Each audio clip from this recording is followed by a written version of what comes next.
They could disagree with my decision, but at least they know that when I decided, my test was, is this going to be good for the Filipino people? That is the objective test. Ang buhay ng mga Pimentel, we have felt tremendous blessings from God, no? From the Almighty. Politics is our way to repay society. Values were inculcated in us while growing up by a very strict father. Just follow your conscience. That's what he always tells us.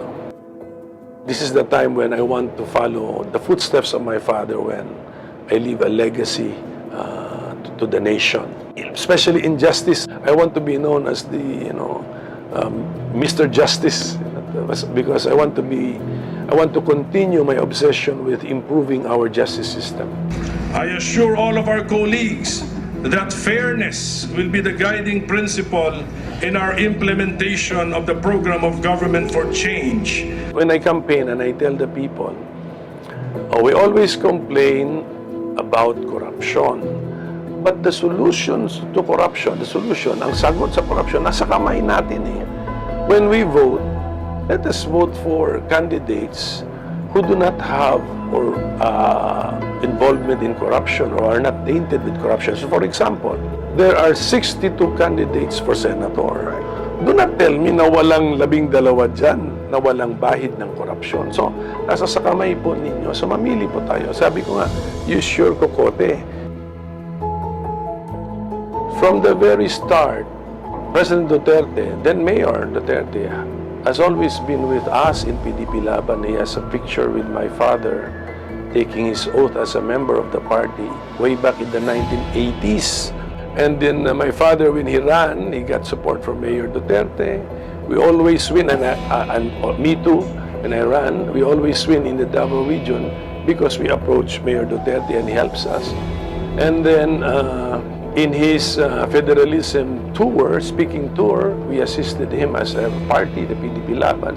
When President Duterte refused to run for president, I therefore beg for everyone's kind understanding and acceptance of my sincerest apologies.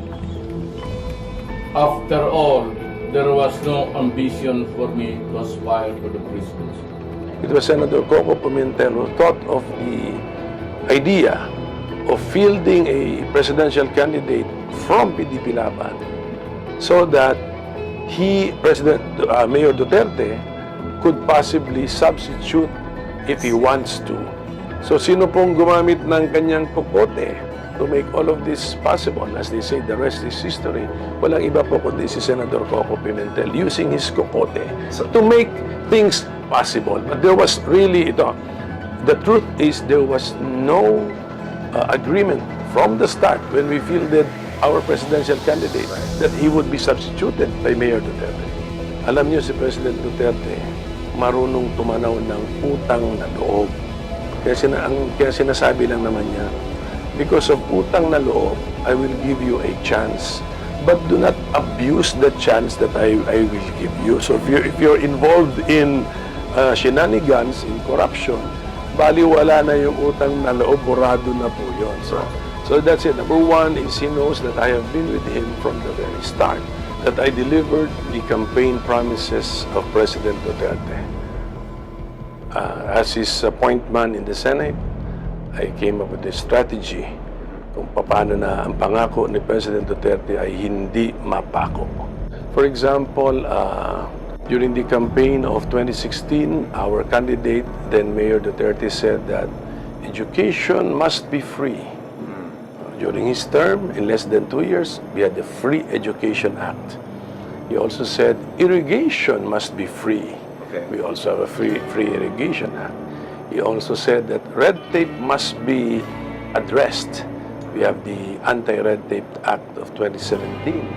And as a bonus, we even extended the lifetime of driver's license to 5 years. Right. And of our passports, especially for our OFWs, the lifetime has been extended to 10 years.